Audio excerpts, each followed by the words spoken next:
بسم اللہ الرحمن الرحیم۔ السلام علیکم۔ اسلامفائیڈ کی ویڈیوز میں خوش آمدید۔ اصحاب کہف کو غار کے لوگ بھی کہا جاتا ہے۔ ان کا ذکر قرآن پاک کی 18ویں سورہ کہف میں بھی آیا ہے۔ یہ چند نوجوان ایک ظالم بادشاہ دقیانوس کے زمانے میں تھے۔ بادشاہ غالی متعصب اور بت پرست تھا اور جبر و اکراہ کے ذریعے بت پرستی کی اشاعت کرتا تھا۔ ان نوجوانوں نے سچا دین قبول کر لیا تھا۔ ان نوجوانوں کا تعلق اونچے گھرانوں اور عمائدین سلطنت سے تھا۔ اللہ تعالیٰ نے ان کو ایمان کی دولت سے نوازا تھا۔ یہ نوجوان کس مذہب پر تھے؟ اس میں علماء کا اختلاف ہے۔ بعض کا خیال ہے کہ دین مسیحی پر تھے، لیکن علامہ ابن کثیر نے مختلف قرائن سے اس بات کو ترجیح دی ہے کہ اصحاب کہف کا قصہ مسیح علیہ السلام سے پہلے کا ہے، مگر صحیح اور راجح بات یہ ہے کہ یہ واقعی پہلی صدی عیسوی کا ہے۔ غرض کہ ان نوجوانوں کو شاہی دربار میں طلب کیا گیا۔ ان نوجوانوں نے بے جھجک بغیر کسی خوف و ہراس کے ظالم بادشاہ کے روبرو اپنے ایمان کا اعلان کر دیا اور اپنے ایمانی جرأت سے لوگوں کو حیرت زدہ کر دیا۔ ارشاد ربانی ہے کہ اور ہم نے ان کے دل اس وقت تک مضبوط کر دیے جب وہ دربار میں بادشاہ کے روبرو جواب دہی یا دعوت دین دینے کے لیے کھڑے ہوئے تھے، تو انہوں نے اپنے پروردگار سے یوں دعا کی: اے ہمارے پروردگار، تو ہی ہے جو آسمان اور زمینوں کا پروردگار ہے۔ ہم تجھ کو چھوڑ کر کسی غیر کی بندگی نہ کریں گے، اور اگر ہم ایسا کریں گے تو یقیناً ہم بہت بے جا بات کرنے والے ہوں گے۔ یہ ہماری قوم جو معبود حقیقی کو چھوڑ کر دوسرے فرضی معبودوں کو اختیار کیے ہوئے ہے، یہ ان کے معبود حقیقی ہونے پر کوئی واضح دلیل کیوں پیش نہیں کرتی؟ لہٰذا اس سے بڑا کوئی ظالم ہو ہی نہیں سکتا جو اللہ پر بہتان باندھے۔ نوجوانوں کی یہ بات سن کر بادشاہ کو ان کی نوجوانی پر کچھ رحم آیا اور کچھ دیگر مشاغل مانے ہوئے، اور سب سے اہم بات یہ ہے کہ وہ عمائدین سلطنت اور بڑے گھرانوں کے چشم و چراغ تھے، اس لیے یک لخت ان پر ہاتھ ڈالنا مصلحت کے خلاف تھا۔ اس لیے ان کو چند روز کی مہلت دے دی تاکہ وہ اپنے معاملے میں غور کر لیں۔ ادھر یہ نوجوان دربار سے نکل کر مشورے کے لیے بیٹھ گئے اور یہ طے کیا کہ اب اس شہر میں قیام خطرے سے خالی نہیں۔ مناسب یہ ہے کہ کسی قریبی غار میں روح پوش ہو جائیں اور واپسی کے لیے کسی مناسب وقت کا انتظار کریں۔ اصحاب کہف جب اپنی قوم سے جدا ہوئے اور ان لوگوں کو چھوڑ کر بالکل علیحدہ ہو گئے تو آپس میں کہنے لگے کہ تم نے اپنی قوم کو چھوڑا، ان کے باطل معبودوں سے گریز کیا، اور یہ معلوم ہے کہ دوبارہ انہی میں واپس ہونے اور اپنے گھروں کو لوٹنے میں خیر نہیں ہے، کیونکہ وہ لوگ پھر اپنا دین اختیار کرنے پر مجبور کریں گے۔ لہٰذا اب ہمیں اسی غار میں ٹھکانہ پکڑ لینا چاہیے۔ آپس میں مشورے سے یہ بات طے تو ہوئی، لیکن انسانی ضروریات کا سوال بھی پیش نظر تھا کہ غار میں رہیں گے تو کھانے پینے اور دیگر ضروریات کا کیا بنے گا۔ اس سوال کو حل کرنے کے لیے آپس میں یوں کہنے لگے کہ ہم کو اللہ تعالیٰ سے خیر کی امید رکھنی چاہیے۔ انشاءاللہ تعالیٰ ہم پر اللہ تعالیٰ کا فضل ہوگا اور وہ ہم پر اپنی رحمت پھیلا دے گا، اور جس مقصد خیر یعنی اللہ تعالیٰ کی طرف پوری طرح متوجہ ہونے کے لیے نکلے ہیں اس کے لیے آسانیاں پیدا فرمائے گا۔ باہمی مشورے سے غار میں جانا طے ہوا اور اللہ تعالیٰ سے خیر کی امید باندھ لی اور غار میں داخل ہو گئے۔ غار میں داخل ہونے کے بعد ان پر نیند کا غلبہ ہو گیا۔ یہ لوگ غار کے اندر ایک کشادہ جگہ میں پہنچ کر لیٹ گئے۔ اس غار کی جائے وقوع اس طرح سے تھی کہ روزانہ سورج مشرق سے نکلتا اور مغرب میں چھپ جاتا تھا، لیکن اس کی دھوپ ان پر نہیں پڑتی تھی۔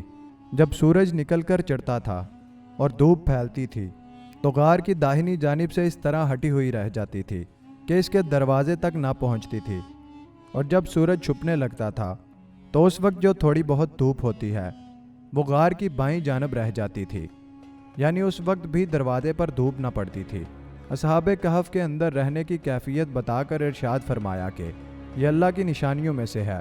اللہ تعالیٰ نے ان کے دلوں کو مضبوط کیا، اپنی قوم سے جدا ہونے میں انہوں نے ہمت اور جرأت سے کام لیا، پھر اللہ کے توکل پر غار میں داخل ہو گئے اور اللہ سے رحمت کی امید باندھ لی، اور اللہ کی طرف سے آسانی حاصل ہونے کی آرزو کرتے ہوئے غار میں چلے گئے۔ اللہ تعالیٰ نے انہیں غار میں وہ نصیب فرمایا جس میں دھوپ کا گزر ہی نہ تھا۔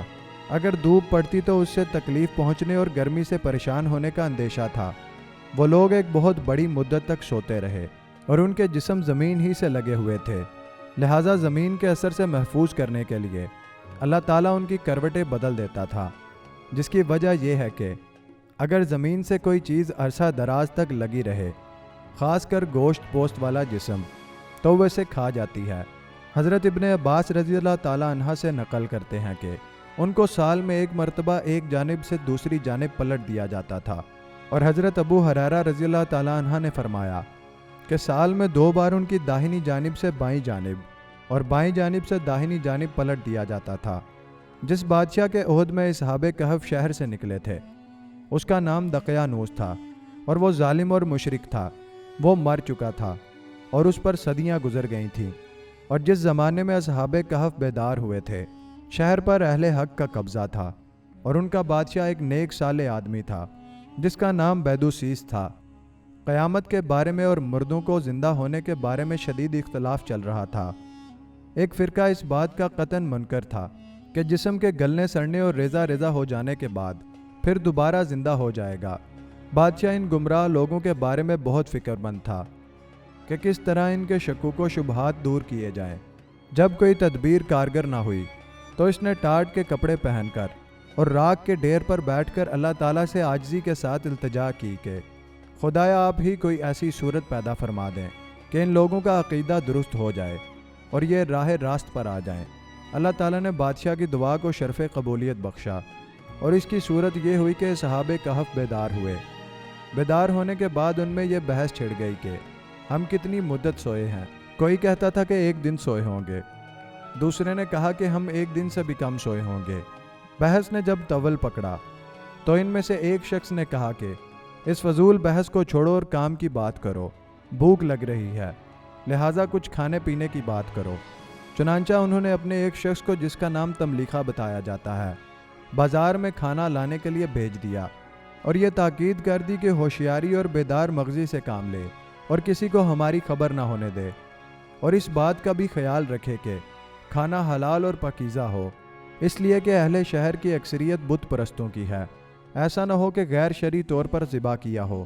چنانچہ تملیخہ نے ایک دکان سے کھانا خرید کر 300 سال پہلے کا سکہ نکال کر دکاندار کو دیا، تو دکاندار حیران رہ گیا کہ یہ سکہ تمہارے پاس کہاں سے آیا۔ بازار کے دیگر دکانداروں کو بھی دکھلایا، سب نے یہ کہا کہ اس شخص کو کہیں سے پرانا خزانہ ہاتھ لگ گیا ہے۔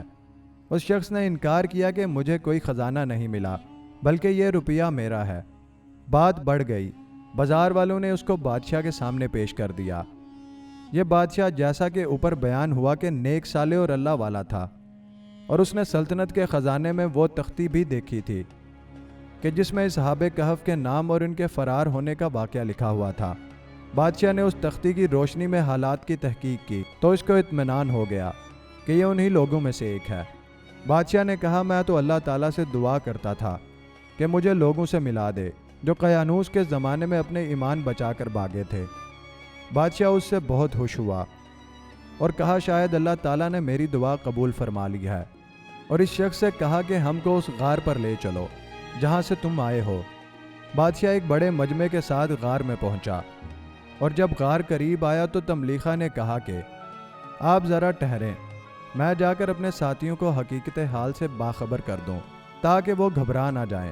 روایات میں یہ ہے کہ جس وقت اس ساتھی نے غار میں پہنچ کر باقی حضرات کو یہ پورا واقعہ سنایا، بادشاہ سے ملاقات نہ ہو سکی۔